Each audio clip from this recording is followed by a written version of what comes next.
अस्सलाम वालेकुम एवरीवन। उम्मीद है आप सब लोग जो है वो खैरियत से होंगे and welcome back to our weekly session. नाजरीन, आज जैसे कि आप लोगों को पता है, हमारे इस यूट्यूब चैनल का बेसिकली मकसद ही यही है ताकि आप लोगों को स्टॉक मार्केट के हवाले से जो है वो अप टू डेट रखते रहें। इसके अलावा नाजरीन, हमारे यूट्यूब चैनल को जरूर सब्सक्राइब किएगा ताकि आप लोग हमारी हर वीडियो से नोटिफाई रहें।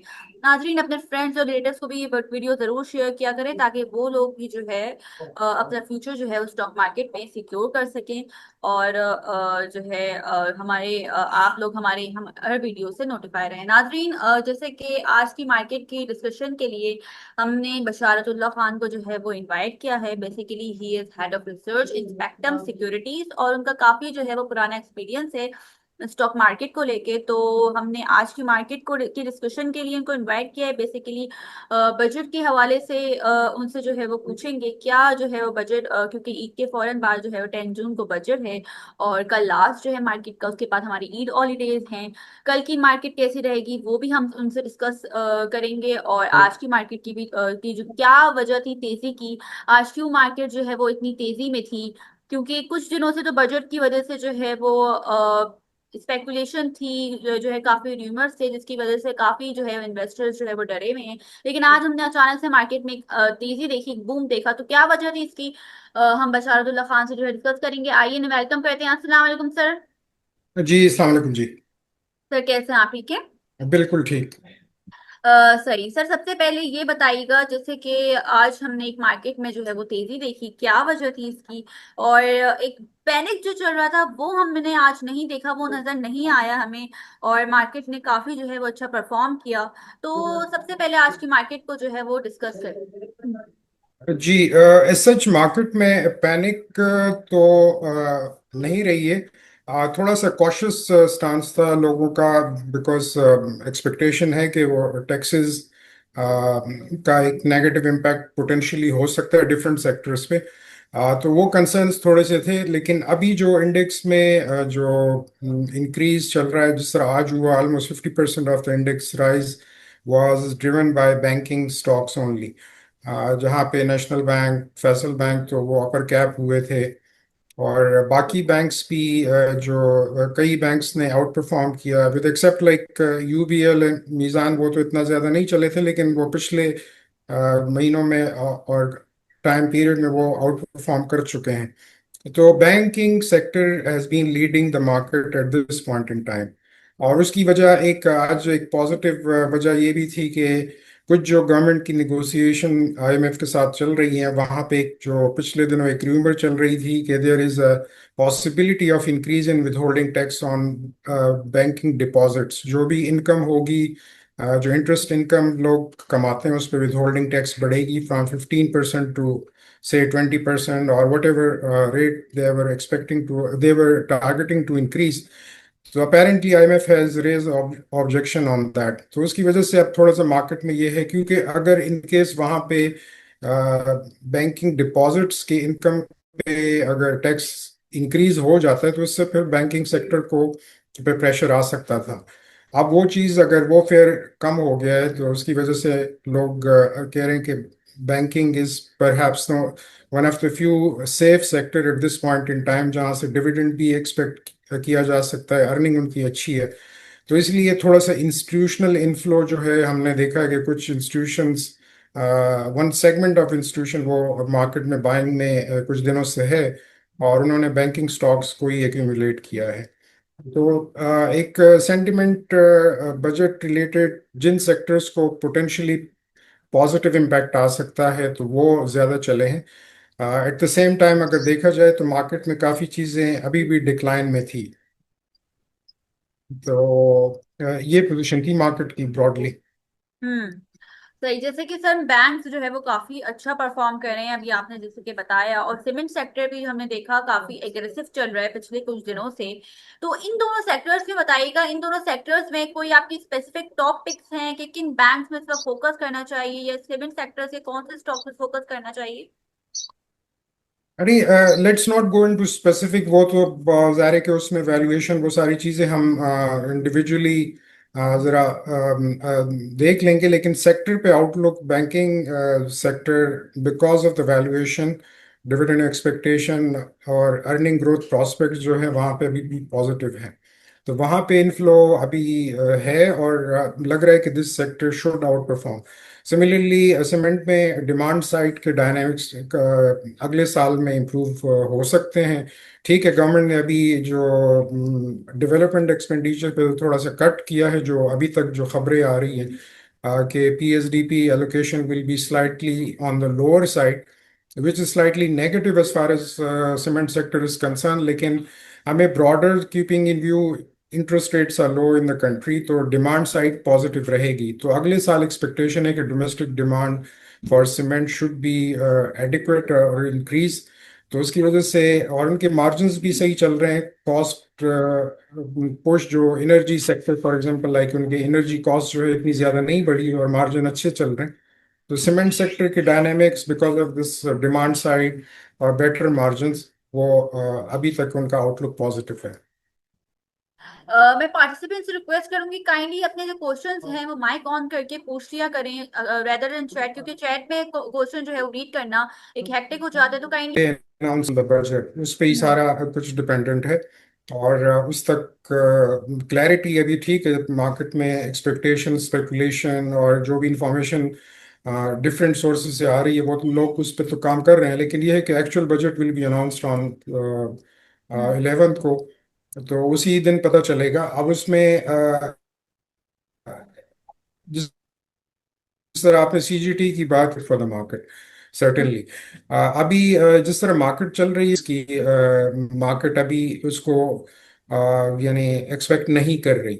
हम्म। अगर ये चीज फॉर श्योर होती कि CGT इंक्रीज होगा, तो I think market would have taken it negative already. लेकिन अभी तक मार्केट एक दो दिन पहले बजट से पॉजिटिव चल रही है, तो इसका मतलब है कि उसकी प्रोबेबिलिटी मार्केट की यहाँ खड़ा हूँ, परफॉर्मेंस वहाँ देख खड़ा हूँ। के बता भी नहीं और बात और यानी उसकी एक लॉजिक भी समझ में नहीं आती कि why they should be increasing CGT at this point in time. We are pretty much in line with international. अगर आप देख लें तो इतना कोई ज्यादा वो फर्क नहीं है।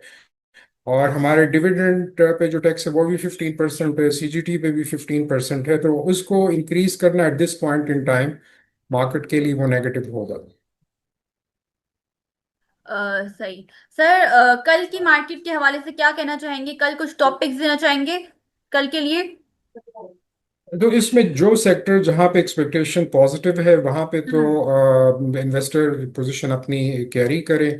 हम्म। जहाँ पे थोड़ा सा एक रिस्क फैक्टर है कि वहाँ पे ऑब्वियसली कि नेगेटिव एक चीज़ आ सकती है, तो उसमें फिर there is no need to take risk और वहाँ पे आप एक्सपोजर रिड्यूस करें।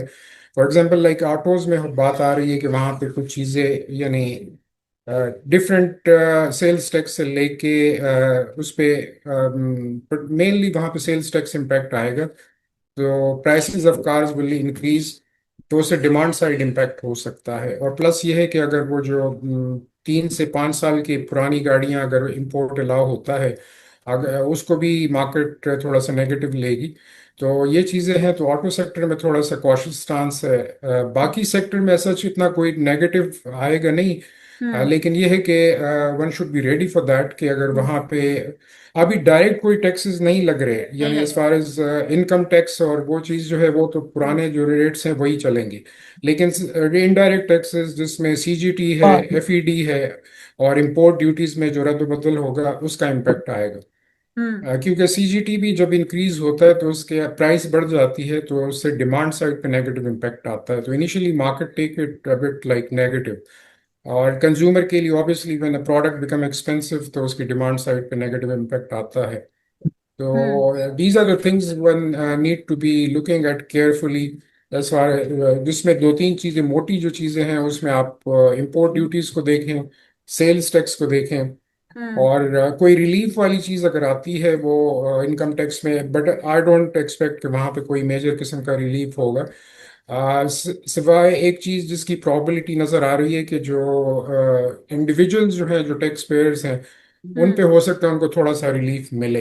हम्म। तो that will be positive in a sense कि consumer will have disposable more disposable income.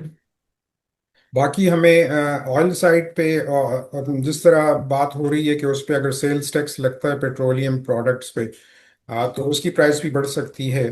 PDL बढ़ेगा तो पेट्रोल प्राइस जब बढ़ती है तो उसका एक थोड़ा सा नेगेटिव इम्पैक्ट इन्फ्लेशन पे भी आएगा, और सबकी वो आपकी जो डिस्पोजेबल इनकम है उस पर नेगेटिव इम्पैक्ट पड़ेगा। तो कुछ चीज़ें हैं जिसको most closely investor will be looking eight, और मार्केट उसको ब्रॉडली देखेगी कि वहाँ पे क्या डिसीजन लिया जाता है। एक सवाल ले लेते हैं जी, सिराज कुछ अपना सवाल कीजिए। अस्सलाम वालेकुम सर। जी अस्सलाम वालेकुम। सर मेरा सवाल ये है कि नेशनल बैंक का जो प्रॉफिट्स आए हैं वो काफ़ी अच्छे रहे हैं लास्ट क्वार्टर में। तो अभी आप समझते हैं कि ये इसको मेंटेन करेंगे, इसी प्रॉफिट को मेंटेन कर सकेंगे? और इनकी डिविडेंड की पॉलिसी वगैरह का कुछ कंफर्मेशन है कि ये डिविडेंड देंगे हाफ ईयरली या ईयरली, और कितना परसेंट पे आउट रेशो है इसका? नहीं, थैंक यू। कोई पॉलिसी सच कोई इसकी हिस्ट्री नहीं है, क्योंकि for past so many years they didn't pay any dividend because of those litigation जो इनकी चल रही थी। अब वो चीज़ खत्म हो गई। इस साल अर्निंग अच्छी है, और फर्स्ट क्वार्टर से आप क्लू ले सकते हैं कि साल की प्रॉफिट और आगे आने वाले क्वार्टर्स में प्रॉफिट बेहतर होने चाहिए बैंक के लिए। तो हायर अर्निंग मीन के better dividend yield prospects also, पे आउट भी रहेगा। और since government is the main share holder of the bank, उनको अक्सर जहाँ से भी वो डिविडेंड ले सकते हैं तो वो लेंगे। तो और मेरे हिसाब से जो प्राइस बढ़ी है उसी एक्सपेक्टेशन में बढ़ी है कि गवर्नमेंट जो फोरकास्ट कर रही है कि इससे बेहतर डिविडेंड मिल सकता है नेशनल बैंक से, और मिलना भी चाहिए। हाँ, तो उसको वो ड्राइव प्राइस उसी वजह से प्राइस में हमने देखा है कि ये इसकी प्राइस, अब अगर आप हिस्ट्री देख लें तो ये 2008 में ये प्राइस लेवल थे नेशनल बैंक के। So it took almost 17 year for this company to see its price back at that level. जो फाइनेंशियल क्राइसिस 2008 में आया था उससे पहले जो प्राइसेस थी वो तकरीबन इन्हीं लेवल्स पे थी। और तो it took that much long for the bank to recover its share price. तो काफ़ी लंबा टाइम लगा है, लेकिन गोइंग फॉरवर्ड एक्सपेक्टेशन इससे अच्छी उम्मीद है कि अर्निंग बेहतर होनी चाहिए और डिविडेंड भी बेहतर होना चाहिए। सर किसी ज़माने में तो इसकी प्राइस 300 350 भी गई थी तकरीबन दैट वाज 2002। हाँ, वो उस जमाने की बात है बिल्कुल। हम्म। तो हम्म। वो जो मैंने लास्ट, अगर आप चार्ट आपके पास है हम्म। एक्सेस, तो आप देख सकते हैं कि 2008 में ये प्राइस लेवल थे, और उसके बाद जब फाइनेंशियल क्राइसिस ग्लोबल आया तो पाकिस्तानी मार्केट भी इम्पैक्ट हम्म। हुई थी। तो वहां से इसकी प्राइस फिर वो तो सब आइटम्स गिरे थे, लेकिन ये है जी। कि इसकी प्राइस में एक मेजर किस्म का फॉल आया था। सर इसमें फर्दर इन्वेस्ट करना चाहिए इस प्राइस पे अभी? आई वुड से कि ग्रेजुअल, लाइक इसमें आप इंडिकेटर्स को फॉलो करें। अपॉर्चुनिटी थोड़ा सा पॉज पीरियड आता है, एक्यूमुलेशन करके बाय ऑन वीकनेस स्ट्रेटेजी रखें। तो सही है, it should out perform going forward, इसमें अभी भी रूम है। एक टेक्निकल लेवल पे अब करीब तो आगे 107 के करीब we were expecting initial target price जो थी। लेकिन अब इसका जो सपोर्ट लेवल है is now close to around 100 rupee, इसका सपोर्ट लेवल है। तो आप उसमें ट्रेडिंग पोजीशन उस हिसाब से ले सकते हैं, बाय ऑन वीकनेस स्ट्रेटेजी रखें इसमें। Thank you sir, thank you very much. Next question ले लेते हैं जी, समीना अपना सवाल कीजिए।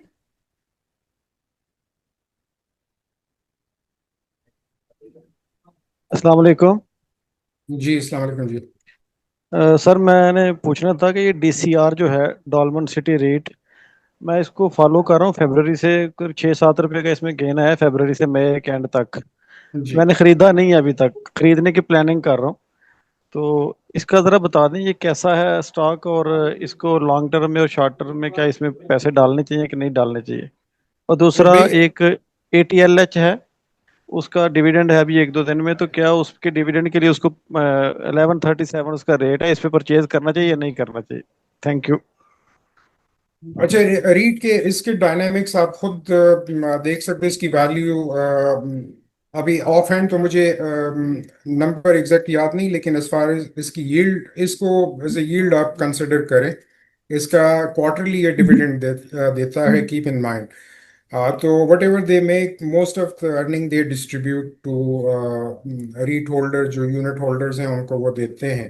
तो इंटरेस्ट रेट जैसे ही पाकिस्तान में कम आए हैं तो इसकी प्राइस अकॉर्डिंगली यानी बढ़ना शुरू हुई है।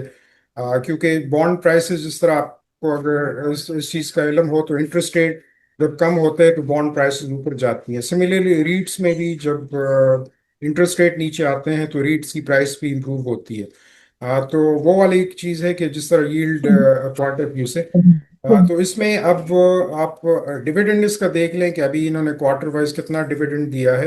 अगर आपको डिविडेंड लगे कि डबल डिजिट में है, मेरे हिसाब से अगर सर म्यूचुअल फंड इनका आपको। डिविडेंड 0.51 पैसा था और फिर 1 रुपया भी था एक दफा।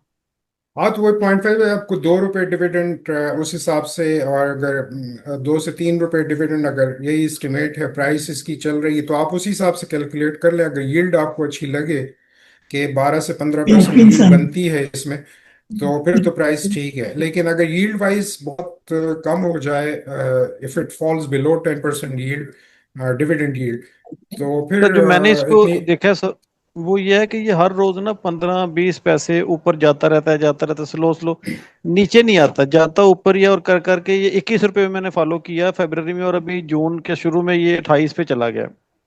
तो ये तो स्लो स्लो 28 पे ऊर को जा अगर रहा आपको, यानी आपका सिंपल बेंचमार्क होना चाहिए। अगर इफ इट्स आप 28 रुपये पे लेते हैं, ये आपको 2 रुपए से तकरीबन आपकी एक्सपेक्टेशन होनी चाहिए कि 2.5 रुपए आपको डिविडेंड मिले।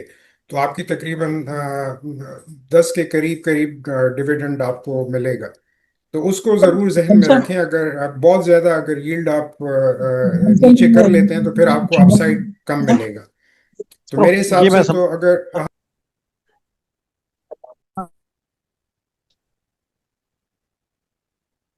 सर आपकी आवाज चली गई है। और इसमें एक वैल्यू होती है जो ऑफिशियल जो कंपनी के जो बुक्स हैं, आप क्वार्टरली उसके देख सकते हैं, ये रिवैल्यू भी कर रहे होते हैं अपने एसेट्स को। प्राइस में नो डाउट मार्केट कैपिटलाइजेशन और इसकी जो वैल्यू है कंपनी की, जो real asset which it owns, इसके पास डॉलमेन मॉल और कुछ ऑफिसेज वो स्पेस है, वो उनकी ओनरशिप है। तो एज फार एज इसकी मार्केट कैप इज कंसर्न और market value of the assets is concern, तो वो तो डिस्काउंट में है market cap. Potential upside as far as अगर कल ये रीट बंद होता है और वो अपने एसेट्स बेच देते हैं तो आपको अच्छे पैसे मिल सकते हैं। लेकिन since is the on going concern, इस तरह ऐसी कोई प्रॉबिलिटी तो नज़र नहीं आ रही। अभी आपके लिए सिर्फ एक ही बेंचमार्क है, दैट इज डिविडेंड यील्ड। अगर डिविडेंड यील्ड आपको 10% मिल रहा है, जो mutual fund, money market fund या उससे बेहतर है, तो फिर आप उसको इन्वेस्ट कर सकते हैं। यहाँ पे आप कोई सब्सटेंशियल कैपिटल गेन नहीं रियलाइज कर सकते। इट्स अ यील्ड स्टोरी, आपको अकॉर्डिंगली इसको प्ले करना होगा। और as far as ATLH is concern, वो जो होंडा जी जी, होंडा मोटरसाइकिल, एटलस होंडा जो है। हाँ, जो मोटरसाइकिल कंपनी है, तो उसकी ऑल टाइम हाई पे प्राइस चल रही है। कंपनी की सेल्स सो फार, वो ग्रोथ उन्होंने मेंटेन रखा है throughout. It has been the dominant player. अब यह है कि इसका सिर्फ मेन रिस्क फैक्टर वही है कि जो whether they will adopt to the new technology, electric bikes आएंगे या सेम टेक्नोलॉजी चलेगी। गोइंग फॉरवर्ड थोड़ा सा कंपटीशन आ सकता है इसके लिए। न्यू प्लेयर्स इस सेगमेंट में काफ़ी आ रहे हैं। लेकिन यह है कि अभी तक तो यील्ड वाइज तो अभी इतनी अट्रैक्शन नहीं रही, क्योंकि प्राइस काफ़ी हाई चली गई है। इसमें सिर्फ यह है कि whether it will be able to sustain its upside growth, जो इसकी सेल्स ग्रोथ होती है वो रहेगी कि नहीं रहेगी। आ, हर जगह पे दुनिया में ये आपको, अगर इन्होंने अपने प्रोडक्ट लाइन ज़रा चेंज की और थोड़ा सा इलेक्ट्रिक साइड पे चले गए और फ्यूल एफिशिएंट सेगमेंट में आ गए, तो हो सकता है they might sustain their growth momentum. अभी तक तो उन्होंने अभी तक मेंटेन रखा है और they have done very well. तो अभी ये है कि ऑल टाइम हाई पे है। आप उसको उस हिसाब से देख लें कि ये कितना आगे ग्रोथ दिखा सकती है कंपनी। जी सर बिल्कुल ठीक है, बहुत शुक्रिया sir, thank you very much. जी नेक्स्ट क्वेश्चन ले लेते हैं। इरफान, एक बार अपना सवाल कीजिए। अस्सलाम वालेकुम। मेरा जी सवाल सवाल बताएं। है इस साजियो इंजीनियरिंग के बारे में है। दूसरा, ये जो गवर्नमेंट ओन्ड एंटिटीज़ हैं, पीपीएल, ओजीडीसी, पीएसओ, अब इनको सर्कुलर डेट की सेटलमेंट की बात भी हो रही है, वो टर्म शीट वगैरह जो भी जो चीज़ें हो रही थी, आईएमएफ की अप्रूवल भी हो गई। तो गवर्नमेंट अपना नॉन टैक्स रेवेन्यू बढ़ाने के लिए क्या इन एंटिटीज से डिविडेंड की भी डिक्लेरेशन की पॉसिबिलिटी हो सकती है, अगर उनके पास कैश रिजर्व्स आ जाते हैं? तो मुझे मेरा सवाल इस बारे में और साजियो के बारे में भी था, इसके बारे में बताइएगा। जी। Thank you. अच्छा, वो ये हमने लास्ट जो है आप लोगों के साथ एक सेशन हुआ तो उसमें भी हमने ये डिस्कस किया था कि वो डेट ट्रेस करके क्योंकि रिकवरी पूरी होती नहीं है फ्रॉम डिस्पोज, वर्क लाइबिलिटीज खड़ी हुई है, गवर्नमेंट पे ऑफ कर रही है और उन्होंने बैंकों से लोन लेके उसको वो पे कर रहे हैं। अब गोइंग फॉरवर्ड ये वाले पैसे डिविडेंड तो इनकी जो तकरीबन यील्ड बनती है वो जीडीसी और इन स्टॉक्स में 5 से 6% डिविडेंड यील्ड इन्होंने हिस्टोरिकली अभी मेंटेन किया हुआ है। क्योंकि प्राइस बढ़ गई है तो अब अगर 200 रुपये प्राइस है तो don't expect, I am not expecting like 20 rupee dividend. Potentially दे सकते हैं लेकिन ये है कि इतना डिविडेंड नहीं होगा क्योंकि कंपनी की और भी ऑब्लिगेशंस हैं। एक तो ये है कि इनको जो एक्सप्लोरेशन साइट पे जाते हैं इन्होंने नए फील्ड्स भी ली हैं और एक्सप्लोरेशन भी कर रहे हैं, प्लस रिकोटिक में भी इनकी इन्वेस्टमेंट है, वहाँ पे भी एलोकेशन ये करेंगे। सो रिटेंशन होगी प्रॉफिटेबिलिटी की, सारा प्रॉफिट डिस्ट्रीब्यूट नहीं करेंगे। तो डिविडेंड यील्ड 5 से 6% है इन स्टॉक्स में। सिमिलरली पीएसओ अगर क्लोज टू 350 और 400 रुपये पे, इसका मतलब है कि वो भी अगर आपको 20 रुपए से ज़्यादा मुझे नहीं लग रहा कि वो डिविडेंड दे पाएंगे। उनको वो भी अपना प्रॉफिट रिटेन करेंगे। तो वहाँ पे यील्ड वाइज तो इतनी अट्रैक्शन नहीं है लेकिन ये 5 से 6% यील्ड पोटेंशियली हो सकती है। तो इन स्टॉक्स में तो ये पोजीशन है। बाकी साजगार की अभी ये है कि बजट में हम देखते हैं कि टैक्सेशंस क्या आती हैं और उसका एक पोटेंशियल नेगेटिव इम्पैक्ट क्या हो सकता है ऑन द सेक्टर। तो थोड़ा सा अभी let's wait for the budget announcement before you commit any money to this company. तो मेरे ख्याल में बजट तक इंतज़ार कर ले तो ज़्यादा बेहतर होगा और फिर आप अकॉर्डिंगली डिसाइड कर सकते हैं। सही। Thank you. सलमान, अपना सवाल कीजिए। सामने सर। जी, अस्सलाम वालेकुम। अभी मुझे बताएं, ये federal excise duty on fertiliser जो है इसकी न्यूज बहुत आपकी आवाज़ आजकल चल सही, रही है। Can you repeat it? आवाज़ सही नहीं आ रही। मेरी आवाज सही आ रही है? जी अब जी। ठीक है। मेरी आवाज सही आ रही है। अच्छा, मैं ये कह रहा था कि federal excise duty on fertiliser की न्यूज आजकल बजट में बहुत ज्यादा हो रही है कि ये डबल हो जाएगा। तो आप क्या जी समझते हैं कि आने वाले अगर ये डबल हो जाता है तो ईफर्ट और एफएफसी की अर्निंग पे क्या इम्पैक्ट आएगा, क्योंकि परचेजिंग पावर जो है वो फार्मर की सडनली इम्पैक्ट करेगी, और उससे फिर आगे डिविडेंड का जो एक्सपेक्टेड है वो क्या समझते हैं ईफर्ट और एफएफसी का होगा?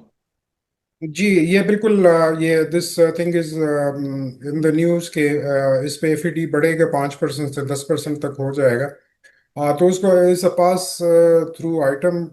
यूजुअली इस तरह के जब टैक्स आता है तो प्रोड्यूसर जो होता है प्राइस बढ़ा देता है और वो प्रोडक्ट में प्राइस बिल्ट इन हो जाती है।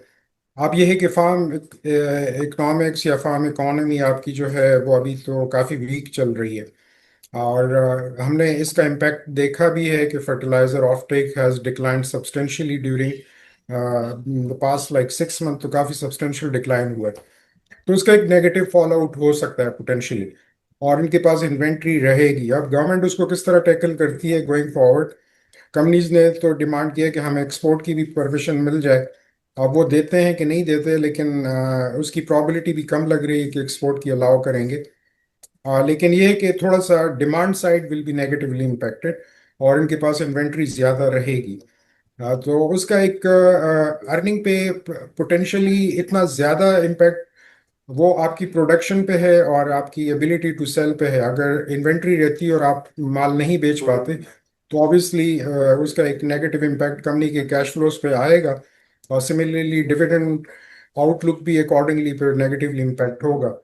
तो it's their ability to pass on that cost increase in the form of जो एफईडी इंक्रीज जब आएगा, अगर आ गया तो वो पास ऑन कर पाएंगे कि नहीं कर पाएंगे, और उसका डिमांड साइड कितना इम्पैक्ट होता है, ओनली टाइम विल प्रूफ। लेकिन इसका लग रहा है कि any increase in fertiliser prices already inventory position को और खराब कर सकता है। तो सर फर्टिलाइजर सेक्टर इसका मतलब है इस वक्त रिस्की है। यानी ये चीज़ आप बजट में देख लें, वो अनाउंसमेंट आएगी तो उसका हम देखते हैं। उसका एक पॉलिटिकल फॉल आउट भी होता है, अक्सर शोर भी होता है कि फार्मर्स, और वो एक चीज़ है। उसमें क्रूशली हम गैस प्राइसेस का भी गोइंग फॉरवर्ड एक है। कुछ कंपनीज पे तो पर्टिकुलरली ज़्यादा इम्पैक्ट आएगा अगर यूनिफॉर्म गैस प्राइसेस सबके लिए हो जाती है। अभी एफएफसी और फातमा को थोड़ा सा एडवांटेज है as far as their ability to access relatively low cost gas for their production. अब अगर वो चीज़ ख़त्म हो जाती है तो उसका तो एक मेजर नेगेटिव इम्पैक्ट होगा, क्योंकि उससे तो फर्टिलाइजर प्राइसेस और ज़्यादा बढ़ेंगी। तो वो एक वेदर दैट इंक्रीज, जो गैस प्राइस इंक्रीज वो पास ऑन कर पाएंगे कि नहीं, वो बहुत मुश्किल होगा अगर उतने क्वांटम से उन्होंने बढ़ा दिया तो। अब वो एक सबसे बड़ा decision, it has nothing to do with the budget. वो बाद में गवर्नमेंट डिसाइड करेगी कि गैस प्राइस इनके लिए बढ़ाएं या ना बढ़ाएं। इट वाज पिछले पूरे फिजिकल ईयर में ये डिबेट चल रही थी कि ये किसी वक्त भी हो सकता है, लेकिन somehow government didn't do that thing, keeping in view agriculture side पे जो नेगेटिव इम्पैक्ट उसका हो सकता है, उसको देखते हुए उन्होंने इसको डिले किया। अब इस साल ये करते हैं कि नहीं करते, नो इन्फॉर्मेशन एज सच। लेकिन इस पे डिस्कशन और डिबेट हुई है गवर्नमेंट सर्कल में, और कंपनीज के साथ भी इनकी नेगोशिएशन गवर्नमेंट की हुई है। ठीक है, थैंक यू। क्वेश्चन ले लेते हैं। मोहम्मद अकरम, अपना सवाल कीजिए, लेकिन काइंडली अपने क्वेश्चन शॉर्ट करें क्योंकि टाइम जो है वो लिमिटेड है। जी अस्सलाम वालेकुम। जी अस्सलाम वालेकुम जी। सर ये मुझे पूछना था कि जैसे स्टॉक स्प्लिट होता है जो रिसेंटली सिस्टम का भी हुआ है, तो क्या इससे जो इंडेक्स का जो तेजी से ऊपर जाना मैंने आज फील किया है कि ना, जैसे मतलब सिस्टम की कीमत बढ़ाई जाती थी तो इंडेक्स बड़ा ऊपर चला जाता था। तो 1350 पॉइंट डल गए, लेकिन बहुत सारे शेयर्स में इसका इम्पैक्ट इतना पॉजिटिव नजर नहीं आ रहा। शायद सिस्टम की इतनी सारी कंट्रीब्यूशन स्प्लिट की वजह से आया। ये जरा रिकनसाइल कर दे मुझे सर, ये ठीक बात है कि गलत है? Okay sir. हाँ, उसको हम जनरलाइज नहीं कर सकते क्योंकि स्प्लिट का इम्पैक्ट कई स्टॉक्स पे डिफरेंट हुआ है। As far as the valuation is concern, उस पर कोई इम्पैक्ट नहीं आता। आपके पास पहले मिसाल के तौर पर 100 शेयर्स थे, 5 का स्प्लिट हुआ तो अब आपके पास 500 शेयर्स हो गए। As far as your value is concern, वो थियोरेटिकली वही है। It's a misconception. मुझे तो स्प्लिट की अभी तक समझ में नहीं आई कि why they have allowed it. Simple service का एक ही एडवांटेज है कि थोड़ा सा मार्केट में ट्रेडिंग एक्टिविटी बढ़ जाती है। As far as valuation is concern, उसका उस पर कोई इम्पैक्ट नहीं है। तो पाकिस्तान में जिस तेजी से लोगों ने स्प्लिट अनाउंस किए, बस लोगों का अपना परसेप्शन है कि दे थिंक कि उनके पास ज्यादा शेयर्स हो गए। As far as value is concern, उस पर कोई इम्पैक्ट नहीं होता। तो और कई जो स्टॉक्स हैं स्प्लिट के बाद उन्होंने परफॉर्म नहीं किया। अगर सिस ने पोस्ट स्प्लिट के बाद अगर उसकी प्राइस बढ़ी है, क्योंकि ये इंडेक्स के टॉप 10 कंपोनेंट का हिस्सा है, तो उसका एक पॉजिटिव इम्पैक्ट आता है। आज भी तकरीबन मोर देन 100 पॉइंट्स इसकी कंट्रीब्यूशन थी इंडेक्स में। तो अगर प्राइस बढ़ी है तो उसका इंडेक्स में सेम वे, अगर स्प्लिट हो या ना हो, इसकी प्राइस जो आज 3-3.5% जो बढ़ी है, उसका एक इम्पैक्ट उसका इंडेक्स में आना था, क्योंकि इसका वेट इंडेक्स में ज्यादा है। Thank you sir. Next question ले लेते हैं and last question. Rauf Mahmood, अपना सवाल कीजिए। अस्सलाम वालेकुम खान साहब। जी अस्सलाम वालेकुम जी। वालेकुम सलाम। खान साहब, आप का मैं सुनता हूँ और आपको फॉलो करता हूँ। आपका बड़ा कैलकुलेटेड और कैम्प्रीहेंसिव किस्म की बात होती है। आई एम वेरी मतलब थैंकफुल टू यू सर। मेरा सवाल ये है कि सरल में आपने कहा था पुल बैक 95 तक है, तो मैंने उसमें थोड़ी सी अकोमोडेशन की हुई है। तो इसका कोई साढ़े कहते हैं 12 अरब रुपए के रिसीवेबल भी हैं जो इन्होंने कंपनी बेची है। इसके बारे में तो गाइडलाइन कर दें सर, शुक्रिया, मेहरबानी सर। जी सल में अभी पोजीशन तो लाइक क्वार्टरली अभी अर्निंग्स वगैरह तो कंपनी की यानी लॉसेस में थी, और उसकी भी मेन वजह जो अभी ओनरशिप चेंज हुई है। तो I think let's wait out for that period के इसकी ओनरशिप और उनकी पूरी सारी प्रोडक्ट लाइन तो वही है, कंपनी वही है, ओनरशिप चेंज हुई है। लेकिन यह है कि जो लोगों का कंसर्न है कि अभी कंपनी ने लॉसेस शो किए हैं, जून में क्या पोजीशन होगी, whether the company will be able to pay out any dividend. तो एक्सपेक्टेशन तो की जा रही है कि कंपनी वापस अपने उस पे आ जाएगी। लेकिन ये है कि अभी उसका थोड़ा सा वेट करना पड़ेगा कि going forward how the new management and the new owners इसको किस तरह लेके आगे जाते हैं। और तो खान साहब जो इनके रिसीवेबल्स हैं जो 12.5 अरब रुपए के हैं उसके बारे में तो बताएं सर। ये इसकी मुझे डिटेल चेक करना होगी, क्योंकि आई एम नॉट फुली लाइक, उसको पहले चेक करना होगा, फिर मैं उस पर कमेंट दे पाऊंगा। हाँ, जो इनकी कि कंपनी सेल जो इन्होंने कंपनी खरीदी थी और सेल की थी इनकी वेबसाइट पे अवेलेबल है सर। हाँ, उसकी डिटेल मैं देख लेता हूँ, then I will be able to, क्योंकि हम इतना एक्टिव अभी फिलहाल कवरेज नहीं कर रहे, because we are waiting for some of the clarity. अब इनकी वो जब आती है तो फिर और मैं उसको देख भी लेता हूँ, नेक्स्ट सेशन पे हम इस पर डिस्कशन कर लेते हैं। थैंक यू सर, बहुत शुक्रिया, ओके जी, बहुत ओके जी, काइंड है आप। ओके जी, ओके जी। ओके, नेक्स्ट क्वेश्चन ले लेते हैं क्योंकि just 5 minutes left. Last question, Hammad Nasir अपना सवाल कीजिए। अस्सलाम वालेकुम सर, ये मुझे बताइएगा KOHC और एयर लिंक का कोई मुस्तकबिल है या मैं लॉस पे आउट हो जाऊं? सी को हैट सीमेंट के शायद। हाँ cohort cement is like Fairlie priced, valuation point of view से तो बहुत सही है, डिविडेंड यील्ड वो सारी चीज़ें भी उसकी हैं, डेट भी नहीं है वो सारी, तो कंपनी तो सही है, लेकिन रिसेंटली इसने इतना ज़्यादा अच्छा परफॉर्म नहीं किया।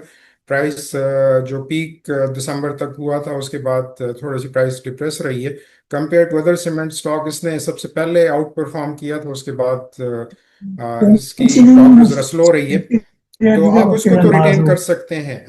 As far as Airlink is concern, budget में देखते हैं कि टैक्सेशन साइड पे क्या डेवलपमेंट आती है। As far as their product line is concern, वहां पे तो यानी सेल ग्रोथ तो चल रही है, वेदर प्रॉफिटेबिलिटी और मार्जिन्स वो रिटेन कर पाएंगे, वो एक क्वेश्चन मार्क है। और उसमें क्लैरिटी अब ये है कि one of those sector which can potentially be impacted, और यूजुअली बजट में हम टैक्सेशन फ्रंट पे इसको इसकी डिटेल देखते हैं, उसके बाद भी क्लैरिटी आएगी।